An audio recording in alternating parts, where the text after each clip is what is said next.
Welcome to this presentation on effective instruction by design. This three-part series will describe the elements of effective lesson planning. First, we will explore the principles of universal design for learning, frequently referred to as UDL. Then I will share multiple differentiation strategies for ensuring UDL principles are met. Finally, I will present evidence-based strategies for adapting curriculum to meet diverse learners' needs. The first step to understanding effective instruction by design is to identify its continuum and historical frameworks. Traditionally, teachers have delivered one lesson the same way to all students using whole group instruction. Less successful students might have received reteaching opportunities, while students with disabilities may have received accommodations. In the 1990s, differentiation principles emerged out of the self-determination movement, which identified multiple learner strengths, interests, and abilities. To improve engagement and outcomes, differentiated lesson delivery and assessment products were added to lesson plans. Today, the UDL framework suggests to reverse our thinking. First, we know our learners through screening them. Then we identify appropriate content that matches high standards. We plan culturally relevant assessments during which students solve authentic problems. Then, we design lessons with universal accessibility features and differentiated teaching processes and products to ensure all learning is captured. This visual further illustrates the continuum of effective instruction, which evolved from a teacher and content-centered approach to a universal and personalized approach. As mentioned, the first step in designing universal instruction is gathering facts about your learners. Academic pre-assessments, screening tools for academic and health issues, and interest, culture, and learning style inventories should be collected and evaluated to determine strengths, needs, and motivators. A lesson plan structure should follow the gradual release model, as explicit, direct instruction holds by far the strongest evidence base for ensuring diverse learners' mastery. First, the teacher presents content and models its application, which can be accomplished many ways. Then, small groups or pairs of students work collaboratively to apply content during a shared learning activity, which can also be accomplished many ways. The I do and we do components of a lesson comprise the learning process. The you do generally includes an independent formative assessment of content mastery. Differentiated assessments will be discussed in the next session. Universal design principles acknowledge the foundational significance of student-centered and evidence-based instruction and adds the necessity of considering every child's success, regardless of the diversity of the class. UDL originated in architecture after the ADA mandated accessibility to public buildings. Rather than adding handicap ramps to new buildings, they were designed for accessibility from the onset. This concept extends to many other daily life conveniences from which we all continue to benefit. Closed captioning is a great example of many people with different circumstances benefiting from an accessibility feature.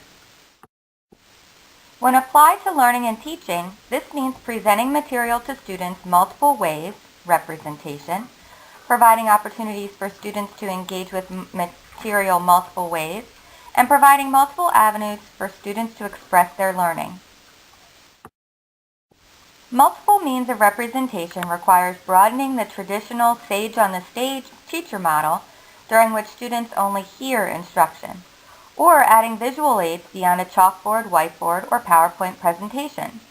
Interactive whiteboard lessons delivered to personalized tablets on which students receive access to tools such as highlighting, translation, and hypertext to picture dictionaries are a few examples of how teachers can provide multiple representations of their content. Therefore, it would be important for teachers to learn how to create lessons using shared files with accessibility features built into them. You might imagine, as a student, the ability to handle a long commute and listen to this presentation while you were driving, simply because you did not have time to watch it. For some students with visual or print disabilities, listening might be the only option. How could an absent student with this type of disability access missed content? The Center for Applied Special Technology otherwise known as CAST, provides free tools to teachers that can be used to create accessible lessons. Text-to-speech and translation bars can be embedded on devices to read uploaded material or whatever is on the screen, for example. Using CAST Book Builder enables English language learners and students with disabilities to hyperlink unknown terms to a glossary. Figurative language is explained and defined in context via hyperlinks. Teachers can input background information or use material already posted on the CAST website in the shared spaces. The second principle of UDL is providing multiple means for students to express their learning. Beyond differentiating, this concept implies, again, that some students may not be able to express their full understanding using one method. It's important to offer choice and variance for every assessment. Simply designing one unit in which students write a song, and another assessment when they create a poster, and another unit when they take a standard test, does not ensure multiple means of expression. The poster maker only received one opportunity to express his knowledge with that model. Instead, consider multiple means every time. Multiple means of action and expression means ensuring that the learning process supports learners' needs for movement, communication skill instruction and opportunities, and support with initiating, sustaining, and completing assignments and projects. Furthermore, integrate physical expression of knowledge. Moving while learning increases retention. Here are some examples of how you can scaffold opportunities for learners to express their knowledge. Keep in mind that providing the scaffolds to all learners may or may not be appropriate, but designing your activities to include them ensures UDL principles. These additional examples can be embedded to ensure that longer range assignments are attainable. As we all know, student engagement is of paramount importance to learning. Diverse learners in every class will challenge you to learn new ways to motivate and engage your students. For this reason, providing choices, evaluating strategies, and journaling their success will behoove you. Engagement goes beyond interest to include value, meaningful goals, communication, self-regulation, and reflection. You not only need your students to be engaged in learning activities during the moment, but you need them to internalize their learning for the future. Valuing students' cultures by incorporating relevant artifacts into lessons is one way to model respect and solicit meaningful engagement.